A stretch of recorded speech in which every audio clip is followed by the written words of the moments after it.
앞에가 좀 건조합니다. 드디어 이제 엘리사와 관련된 이제 마지막 이야기가 오늘 이야기인데요. 뭐 엘리야는 이제 뭐 하늘로 승천하기도 하고 뭐 그런 마무리되는 장면이 있는데 엘리사는 따로 그런 것이 없고요. 오늘 이야기를 끝으로 이제 엘리사는 이 성경의 무대에서 이제 내려오게 됩니다. 제가 계속해서 설명드렸다시피 영적으로 가장 어두웠던 시기가 바로 이스라엘의 이 시기였지 않습니까? 그 아합의 시대, 그의 아들들, 그의 자녀들의 시대. 그래서 이스라엘 땅 가운데서 하나님 앞에 가장 패역했던 그러한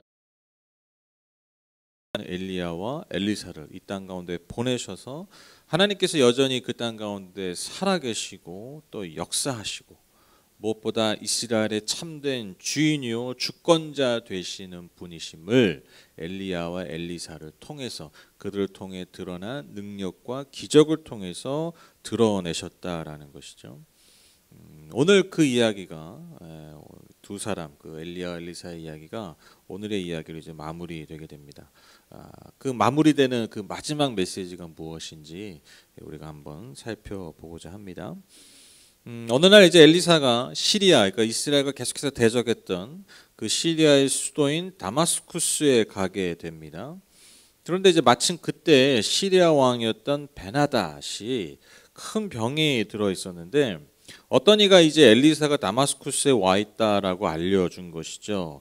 어떻게 보면 여러분 베나닷에게 엘리사는 철저히 원수 중의 원수였어요. 우리가 앞서서 계속 봤잖아요. 결국엔 그 베나닷이 군대를 일으켜서 이스라엘을 점령하려 했지만 결국에는 핵심적으로 누구 때문에 망한 거예요? 누구 때문에 자꾸 실패한 거예요? 결국 엘리야 때문에 실패한 건 아닙니까?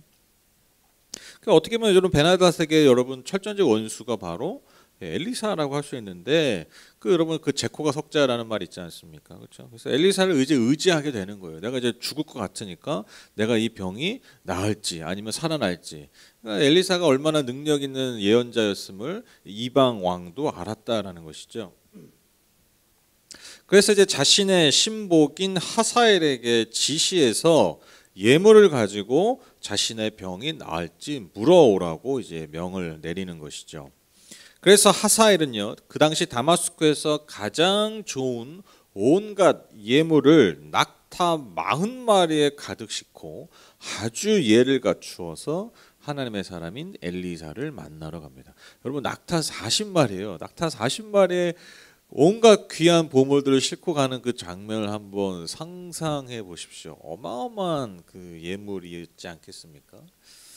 그리고 정말 이제 하사엘이 엘리사 앞에 가서 정말 납작 엎드려서 아주 정중하게 이렇게 요청합니다. 9절 하반절 보시면 예언자님의 아들 같은 시리아 왕 베나닷이 나를 예언자님에게 보냈습니다. 왕은 자신이 이 병에서 회복되겠는가를 여쭈어 보라고 하였습니다. 아주 재밌는 표현이 있죠. 베나닷을 아들 같은 사람, 엘리사의 아들 같은 사람, 그러니까 얼마나 정말 납작 엎드려서 얼마나 정말 겸허한 마음으로, 겸손한 마음으로, 그리고 얼마나 베나닷이 사실 절박했는지 이 표현을 통해서 잘 알 수 있는 대목인 것이죠. 이에 엘리사가 이렇게 대답합니다. 10절 보시면 엘리사가 그에게 말하였다. 가서 왕에게는 회복될 것이라고 말하시오. 그러나 주님께서는 그가 반드시 죽을 것이라고 내게 계시해 주셨어. 딱 처음 읽으면 이 말이 좀 이상하죠. 그렇죠? 나을 것이다라고 얘기했는데 반드시 죽을 것이다. 뭔가 모순되는 말 같아요. 그렇죠? 아주 뭐 이상한 말이죠. 그런데 여러분 우리가 이어지는 전개를 우리가 알게 되면 정말 이 말대로 될 것임을 우리가 알 수 있죠. 즉 지금 엘리사의 이 말은 무슨 의미냐면 지금 베나닷이 질문하는 그 질병 때문에 죽는 것이냐, 죽느냐 안 죽느냐 여기에 대해서는 안 죽는다는 거예요. 그러니까 그 질병 때문에 죽지 않습니다. 지금 이 얘기를 하는 것이죠. 그러나 다른 이유로 그가 반드시 죽게 될 것임을 예언하고 있는 것이죠. 우리가 이제 뒤에 얘기를 알지 않습니까? 정말 그렇게 되는 것이죠. 그리고 나서 아주 당혹스러운 장면이 펼쳐지게 됩니다. 어떤 장면이냐면 갑자기 이 말을 하고 나서 엘리사가 그 하사엘을 뚫어져라 쳐다보는 거예요. 정말 민망할 정도로 계속해서 쳐다보는 거예요. 그런데 그 얼굴을 보다가 갑자기 울음을 터뜨린 것이죠. 너무 당혹스럽지 않습니까? 제가 여러분 누가 여러분을 이렇게 계속 많이 쳐다보다가 갑자기 막 우는 거예요, 펑펑. 여러분 어떤 기분이 드시겠어요? 너무 이상한 장면이죠. 그러니까 여러분 하사엘이 이렇게 묻습니다. 12절 보시면 하사엘이 예언자님 왜 우십니까 하고 물었다. 엘리사는 다음과 같이 말하였다. 나는 그대가 이스라엘 자손에게 어떤 악한 일을 할지를 알기 때문이요. 그대는 이스라엘 자손의 요새에 불을 지를 것이고 젊은이들을 칼로 살해하며 어린아이들을 메어쳐 죽일 것이고 임신한 여인의 배를 가를 것이요. 굉장히 끔찍한 장면을 묘사하고 있고 예언하고 있습니다. 즉 장차 하사엘이 이스라엘을 쳐들어와서 이스라엘 백성이 너무나 큰 고통을 당할 것을 예언하고 있는 거예요. 그러니까 예언자로서 그 장면이 미리 보이는 거잖아요. 그러니까 그 장면을 보니까요, 눈물이 날 수밖에 없었다라는 것이죠. 너무나 가슴이 아파서 그렇게 고통당할 이스라엘 백성을 생각하니 마음이 아파서 이렇게 울었다라는 것입니다. 그러니까 이제 하사엘이 뭐라고 얘기합니까? 아주 철저하게 자신도 낮추죠. 자신을 개보다 나을 것이 없는 존재입니다. 그렇게 얘기하면서 개보다 나을 것이 없는 존재인 내가 어떻게 그런 큰 일을 하겠습니까? 그럴 일이 없을 거라고 이제 얘기하죠. 그러나 엘리사가 분명히 말하죠. 13절에 보면 주님께서 그대가 시리아의 왕이 될 것이다. 그렇게 계시해 주셨다고 얘기해요. 그러니까 이제 베나닷을 이어서 시리아의 왕이 될 것임을 예언하고 있습니다. 그렇게 이제 하사엘은요 베나닷에게 돌아가죠. 그리고 엘리사가 틀림없이 그 질병에서 나을 것이라고 말했다라고 전합니다. 그런데 그 뒤에 이야기를 하지 않죠. 죽을 것이라고는 얘기는 안 해요. 그냥 나을 것이라고만 얘기하게 됩니다. 그리고 그 다음 날 하사엘이 거사를 치릅니다. 바로 담요를 물에 적셔서 베나닷의 얼굴에 그것을 덮어서 그를 죽이고 시리아의 왕이 됩니다. 좀 마치 진짜 무슨 사극의 한 편을 보는 것 같은 그런 내용입니다. 저는 오늘 이 말씀을 통해서 두 가지 메시지를 여러분과 나누고 싶은데, 여러분 그 구약 성경에서요, 특히 구약의 역사서에서 계속해서 강조하는 그 메시지가 뭐냐면 하나님께서 이스라엘만이 아니라 모든 나라와 모든 민족의 주권자이심을 계속해서 강조해요. 그러니까 오늘 여러분 베나닷이 엘리사, 하나님의 사람의 엘리사 앞에 자신을 지극히 낮추잖아요, 그렇죠? 심지어 엘리사의 아들 같은 존재다. 그러니까 얼마나 그렇게 그 한 나라의 일국의 그 왕이, 그리고 당시 그 아주 강력한 나라 중에 하나였던 그 시리아 왕이 하나님의 사람 앞에 절하고 그에게 질문하고 그에게 도움을 요청하는 이런 장면을 통해서 무엇을 얘기하고자 하는 거냐면 하나님께서 단지 이스라엘의 그 민족신만이 아니라 모든 민족과 모든 권세와 모든 피조물의 주권자이심을 드러내는 거예요. 이것이 여러분 구약 성경에서 계속해서 우리에게 주는 강조하는 메시지입니다. 다시 말씀드립니다. 하나님은요 단지 이스라엘 백성들, 즉 하나님이 선택하신, 즉 하나님을 믿는다고 하는 사람들만의 신이 아니라 하나님을 알지 못하고 하나님을 섬기지 않는 모든 사람들, 모든 민족들, 모든 피조물의 주인이시오 주권자이시고 왕이시고 그들의 하나님이심을 계속해서 보여주고 강조하고 있다라는 것입니다. 저는 그래서 우리가 특별히 이제 그리스도인들이 하나님을 섬길 때 이게 왜 중요하냐면 그런 시각으로 좀 볼 필요가 있다는 거예요, 이 세상을. 그러니까 하나님을 단지 내가 믿는 나의 하나님으로 보는 게 아니라 우리들만의 하나님만이 아니라 모든 민족과 모든 나라와 모든 피조물의 하나님이심을 우리가 순간순간 기억해야 된다라는 거예요. 여러분 그래야 우리의 믿음과 우리의 신앙이 계속해서 고이는 것이 아니라 확장할 수 있다라는 거예요. 그러니까 우리의 기도가 먼저 달라지겠죠, 그렇죠? 단지 뭐 우리의 문제, 내 문제, 우리 안에 있는 것들의 소망만을 구하는 것이 아니라 그것을 넘어서서 하나님을 구하는 거죠. 여러분 그러면요 어떻게 우리가 무엇을 보게 되는 거예요? 무엇을 경험하게 되는 겁니까? 내 울타리를 벗어나는, 내 관심사와 내 욕망을 벗어나는 그 하나님을 경험할 수 있게 된다는 거예요. 저는 이게 굉장히 중요하다고 생각해요. 그러니까 이스라엘 백성이 실패한 지점이 이 지점이에요. 이스라엘 실패한 지점 여러 가지가 있지만 그 중에 하나가 이거예요. 자기들의 신으로만 하나님을 섬긴 거예요. 모든 민족이 하나님이 아니라. 그러니까 하나님을 가두는 거죠. 하나님을 제한하는 거예요.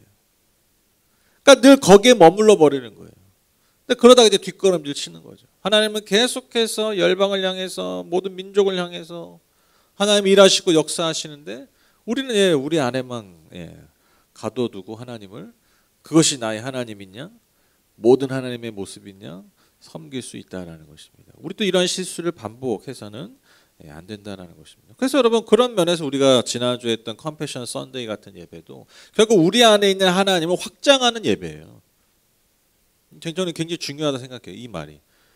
그러니까 우리가 믿는 하나님을 그냥 우리 안에 있는 우리의 관심사만을 두고 예배하고 섬기는 그런 하나님이 아니라 우리가 하나님의 마음, 열방을 향하신 특별히 전 세계 어린이들 향하신 그 하나님의 마음을 우리가 지난주에 보는 거예요. 경험하는 거예요. 다시 기억하는 거예요. 아 맞아. 하나님은 저들의 하나님이시지. 내가 정말 한 번도 본 적도 없고 간 적도 없고 관심도 없었던 그들의 하나님이시지 우리가 다시 기억하는 거예요. 그러니까 얼마나 우리에게 중요한 의미가 있는 예배입니까? 그렇죠? 우리의 한계를 우리의 뭐라고 그럴까요? 미숙함을 우리의 멈춰 서 있음을 새롭게 극복하는 그런 예배가 된다라는 것이죠. 그래서 우리가 이것을 다시 한번 기억하는 것이 중요합니다. 그래서 여러분 하나 제안드리고 싶은 것은 여러분 지금 그 유럽 동유럽에 지금 러시아와 우크라이나가 지금 전쟁을 정말 거의 벼랑 끝에 와 있잖아요. 그렇죠? 정말 뭐 오늘 당장 전쟁이 벌어질 수도 있는. 그래서 러시아가 지금 우크라이나를 침공하려고 하는. 오늘 뭐 여러 가지 복잡한 어떤 국제 정세가 있어요. 그러니까 전쟁이 이제 벌어지려고 하는 것이죠. 그런데 정말 전 세계 많은 이들이 기도하고 있습니다. 그렇죠? 왜냐하면 전쟁이 단지 힘의 싸움이 아니라 무슨 오락이 아니잖아요. 무슨 게임이 아니잖아요. 그렇죠? 정말 많은 사람들이 희생되지 않습니까? 그래서 이렇게 보니까 뭐 정말 지금 그 우크라이나 여성들도 막 진짜 아줌마들이에요. 소위 말하는 막 총 연습하고 사격 연습하고 그러고 있더라고요. 그래서 여러분 그리고 전쟁이 한번 나면요 한 세대가 망가집니다. 한 세대가 그 전쟁의 기간 동안에 여러 가지 트라우마들, 그 잃어버린 시간들, 그 아이들에게 뭐 교육도 받아야 되고 잘 자라나야 되는데 그 트라우마들 막 한 세대가 상처를 받아요. 굉장히 큰 아픔이거든요. 그래서 여러분 우리 가운데도 무슨 전쟁 같은 일들이 있죠, 그렇죠? 근데 이거 얼마나 우스운 전쟁입니까? 실제 전쟁에 비하면, 그렇죠? 인생은 전쟁 같아. 여러분 실제 전쟁은요 감히 우리가 말할 수 없죠, 그렇죠? 정말 이 죽음의 위협이 내 코앞에 있는 거잖아요. 정말 하루 아침에 포탄 하나가 날아와서 그냥 모든 것이 사라질 수 있는. 그래서 여러분 우리가 특별히 더 이 기간에 우리 러시아 우크라이나 이 전쟁이 정말 하나님의 평화로 멈춰질 수 있도록 여러분 우리가 함께 좀 간절하게 기도했으면 좋겠습니다. 하나님은 모든 민족의 하나님이시기 때문입니다. 우리가 그 하나님께 우리가 간절하게 함께 기도했으면 좋겠습니다. 그리고 두 번째 메시지는요, 여러분 오늘 설교 제목처럼 엘리사의 마지막 눈물에 대해서 함께 좀 나누고 싶어요. 엘리사가 이제 그의 사역을 마무리하는 그 장면이라고 말씀드렸잖아요. 근데 그의 사역의 마지막에 어떤 모습으로 끝납니까? 그의 눈물로 맞춰집니다. 엘리야와 엘리사의 그 놀라운 그 엄청난 사역이 결국 눈물로 마무리되게 돼요. 그렇다면 이 엘리사의 마지막 울음에 담긴 의미가 무엇일까? 무엇이 담겨 있을까? 첫 번째로 여러분 이스라엘 백성을 향한 안타까움이겠죠, 그렇죠? 아까 제가 말씀드린 것처럼 이스라엘 백성들이 큰 고통을 당할 것을 보게 되니까, 미리 보게 되니까, 그 하나님의 예언, 하나님을 맡겨주신 그 말씀을 통해서 이스라엘 백성이 어떠한 고통을 당할 것을 알게 되니까, 미리 알게 되니까요. 그것 때문에 가슴이 아픈 거예요. 이스라엘 백성을 향한 그 긍휼한 마음, 그 안타까운 마음. 근데 여러분 이것이 바로 이 마음이 하나님의 사람들의 일관된 정체성이에요. 즉 하나님이 택하시고 하나님의 선택해서 하나님께 쓰임 받은 자들의 일관된 공통성, 정체성이 뭐냐면 바로 하나님의 백성을 향한 그 긍휼함. 그 긍휼함이 늘 하나님의 사람들에게 있었다라는 거예요. 우리가 지난주에 컴패션 선데이 때 우리 그 강사 목사님께서 황덕신 목사님께서 주신 마음 그 하나의 메시지였잖아요. 하나님의 마음을 우리가 품었으면 좋겠다. 이 메시지 하나만 품고 가시라고 얘기하셨잖아요. 근데 이게 일관된 하나님의 사람들의 공통성이에요. 정체성이라는 거예요. 여러분 사실 생각해보세요. 엘리사가 여러분 엘리야가 얼마나 이스라엘 백성에게 사실 고통을 당했습니까? 이스라엘 왕들에게 얼마나 고통을 당했습니까? 그렇죠? 뭐 죽음의 위협도 몇 번씩 당하고 막 그러잖아요. 근데 뭐예요? 그럼에도 불구하고 이스라엘 백성을 향한 그런 안타까움, 그 긍휼함이 있는 거예요. 이게 무슨 마음이에요? 이게 인간의 마음이 아니라 누구의 마음이에요? 하나님의 마음. 하나님의 마음이 전이 된 거예요. 여러분 하나님의 사람들 다 보세요. 다 똑같잖아요. 모세가 그렇지 않습니까? 다윗이 그렇지 않습니까? 오늘 엘리사의 모습이 이와 같다라는 것이죠. 그래서 여러분 저는요. 제가 믿는 게 뭐냐면 여러분 하나님은요. 능력이 많은 사람을 사용하시는 게 아니에요. 왜 그렇습니까? 아니 하나님이 인간의 능력을 빌어서 일하실 필요가 없잖아요. 그러니까 하나님께 중요한 건요. 인간이 가진 능력이 아니에요. 그러니까 인간이 가진 능력을 그것이 많은 자를 하나님이 사용하시는 것이 아니라 왜? 능력은 그분으로부터 오기 때문에. 그래서 여러분 하나님은요. 어떤 사람을 사용하십니까? 사용하십니까? 하나님은 그저 하나님의 그 마음을 드러내고 흘려보낼 수 있는 사람을 원하시는 거예요. 엘리야와 엘리사의 능력이요. 엘리야와 엘리사에게 있었던 게 아니잖아요. 그 하나님이 주신 거예요. 다 똑같아요. 하나님의 그 마음, 그 마음을 드러낼 수 있는, 그 긍휼함을 품을 수 있는, 그것을 흘려보낼 수 있는 하나님은 그 한 사람을 지금도 찾고 계신다라는 것입니다. 그래서 여러분 진짜 능력의 사람이 어떤 사람이냐? 진짜 능력 여러분 능력 있으시고 싶죠, 그렇죠? 능력의 사람 특히 막 옛날에 막 특히 순복음 출신들 막 성령이 능력을 받아서 능력 있게 사역하고 싶고 막 그런 막 능력 있게 신앙생활 막 이런 게 많이 강조되잖아요. 근데 여러분 진짜 하나님의 능력의 사람은 어떤 사람이냐면 내가 막 기도를 열심히 해서 막 내가 막 열심으로 하나님을 잘 섬겨서 그래서 막 하나님의 마음을 막 바꾸고 막 하나님 막 그런 옛날 그런 표현 했잖아요. 막 하나님의 보좌를 막 흔들어 가지고 아이고 알았다 내가 들어줄게 막 이런 막 그런 게 능력이 아니라 여러분 하나님의 마음을 바꾸는 신앙인이 아니라 하나님의 마음을 품은 사람들이에요. 저는 이게 굉장히 중요한 말을 생각해요. 진짜 능력의 신앙에 있는 능력의 사람은 하나님의 마음을 내가 바꿀 수 있다라는 그런 사람이 아니라 그 하나님의 마음을 그저 품고 그것을 흘려보낼 수 있는 사람. 여러분 하나님이 이러한 사람을 통해서 진짜 하나님의 능력을 이 땅 가운데 드러내신다는 것입니다. 이 시대에도 하나님은 그런 한 사람을 찾고 계십니다. 저 여러분이 그런 분들 되셨으면 좋겠어요. 우리 교회가 그런 하나님의 마음을 품는 교회 되었으면 좋겠습니다. 그리고 또 이 엘리사의 마지막 울음에 무엇이 담겨 있을까라고 생각해 보니까요. 그런 마음 같더라고요. 그게 뭐냐면 그럼에도 따를 수밖에 없는, 그러니까 그럼에도 하나님의 말씀에 순종하고 따를 수밖에 없는 현실 때문에 안타까워서 울었던 것 같아요. 이게 무슨 말이냐면 제가 그런 생각을 해봤어요. 내가 이스라엘 백성을 너무 사랑해, 너무 좋아해. 근데 지금 하나님이 나에게 계시를 주시는 거예요. 저 하사엘이 이스라엘 왕이 돼서 시리아의 왕이 돼서 이스라엘을 쳐들어갈 거야. 그래서 이스라엘 백성들이 큰 고통을 당할 거야. 그걸 딱 미리 알게 됐어요. 근데 이거 누구만 알아? 나만 알아요. 그러면 그런 생각을 할 수도 있을 것 같아요. 내가 지금 하사엘을 죽이면 몰래 죽이면 그런 비극이 안 일어날 수 있는 거잖아요. 여러분 이게요 미리 아는 자들이 겪는 고통인 거죠. 그렇죠? 그러니까 미리 알았는데 그걸 내가 바꿀 수가 없는 거예요. 내가 그 아픈 현실을 피할 수 있는데 그걸 못 바꾸는 거예요. 바꿀 수 있어. 바꾸려면 바꿀 수 있어. 근데 못 바꿔요. 왜? 그게 하나님의 뜻이기 때문에.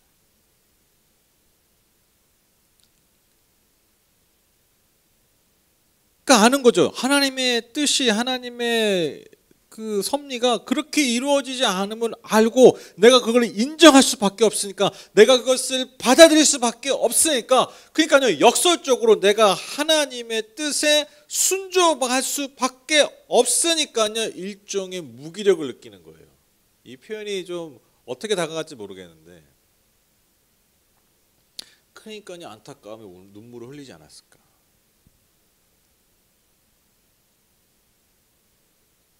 그러니까 여러분, 저는 이 엘리사의 이 울음을 보면서 뭐가 어떤 장면이 딱 생각나면, 여러분, 예수님의 겟세마네 기도. 예수님 다 아셨잖아요.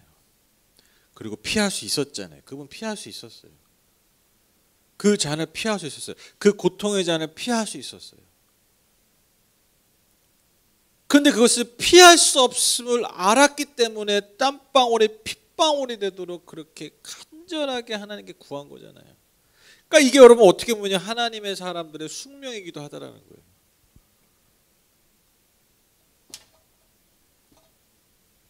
여러분, 우리의 삶도 비슷하지 않습니까? 우리가 하나님의 뜻 가운데 살고 또 하나님의 그 섭리 아래 순종하여 살지만, 여러분, 우리가 하나님의 그 모든, 우리가 겪는 그 모든 상황들을 다 이해할 수 있고 여러분 다 납득할 수 있는 게 아니잖아요. 그렇죠? 우리가 어떻게 하는 거예요? 그죠? 믿음으로 순종하고 믿음으로 그저 받아들이는 거예요. 그냥 믿음으로 받아들이는 거예요. 그러니까 때로는 무기력하잖아요. 그래서 여러분, 때로는 믿음의 사람들이요, 때로 그렇게 무기력에 빠져요. 왜? 할 수 있는 게 아무것도 없으니까. 뭐 예를 들면 믿음이 없는 사람이라면 뭐 다른 방향으로 할 수도 있겠죠. 그냥 받아들이지 않고 현실을 막 그냥 막 부정하기도 하고, 현실 그냥 막 회파하기도 하고 막 그렇게 할 수도 있겠죠. 그런데 우리는 그런 사람들이 아니잖아요. 그냥 그것을 때로는 믿음으로 그냥 받아들이는 거예요. 내가 이해할 수 없는, 심지어 내가 받아들이기 힘든 그런 모든 상황들을 그저 받아들이니까, 여러분, 때로는 믿음이요 내게 무기력을 준다니까요. 역설적으로.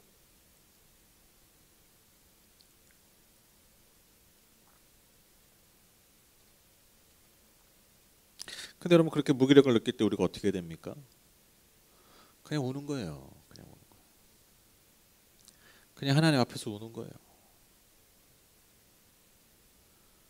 그냥 그렇게 함께 아파하는 거예요. 이스라엘 백성들의 모습을 내가 알면서 그냥 우는 것처럼, 엘리사가 그냥 울었던 것처럼, 그냥 그 아픔을 그냥 같이 아파하고 같이 우는 거예요.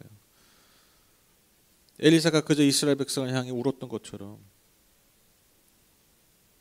우리도 그냥 그렇게 때로는 함께 우는 거예요. 이해할 수 없지만, 다 받아들일 수는 없지만, 주님, 당신의 뜻이 이루어지이다. 하나님의 선한 뜻이 이루어지이다. 이 잔을 내게서 옮기시길 원하지만, 이것이 내가 이해되길 원하지만,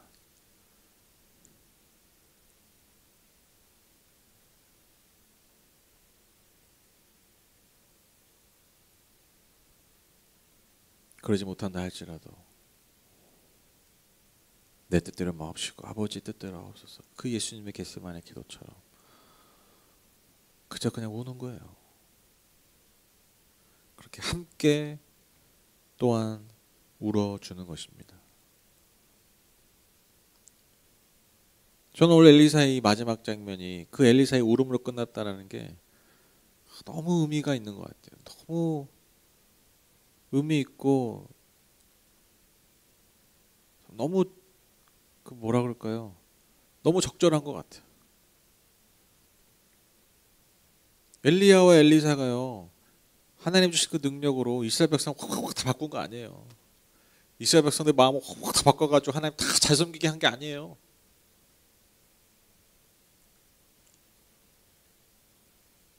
그저 울었어요. 마지막으로 이스라엘 백성을 향해서 그냥 운 거예요. 그리고 그 일을, 그가 맡은 소명을 그렇게 다 했다라는 것입니다. 여러분, 우리가 이 땅에서 해야 될 일이 무엇일까요? 우리가 막 다 바꿔버립니까? 막 하나님의 능력을 받아서 물론 뭐 하나님 그렇게 하실 때도 있겠죠. 그러나 예수 그리스도께서 이 땅에 오셔서 하신 일처럼 이 땅에 오셔서 이 땅에 고통받는 영혼들을 품으시고 함께 아파하시고 함께 우셨던 것처럼 여러분 오늘 또 엘리사가 그저 이스라엘 백성 향해 울었던 그 모습처럼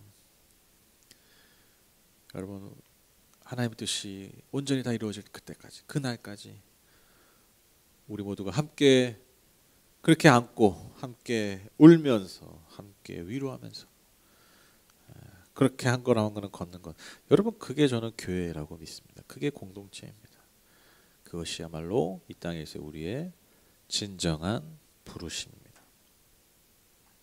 오늘 엘리사의 마지막 눈물 우리가 기억했으면 좋겠습니다. 하나님의 사랑, 그 능력의 사람이 마지막 보여준 이 모습이, 이 눈물이 이 시대에 저와 여러분 부르신 그 하나님의 부르심임을 믿고 이 땅에 온전히 하나님의 뜻이 이루어지는 그날까지 우리가 함께 부둥켜 안고 함께 같이 울어주고 함께 같이 손잡고 위로해 줄 수 있는 그러한 공동체로 저 여러분이 하루하루 살아가기를 간절히 소망합니다. 오늘 엘리사의 이 눈물이 이 시대에 살아가는 우리의 눈물 되기를 그래서 누군가를 위로하고 누군가를 진정으로 살리는 그런 눈물이 되기를 간절히 소망합니다. 제가 기도하고 마치겠습니다.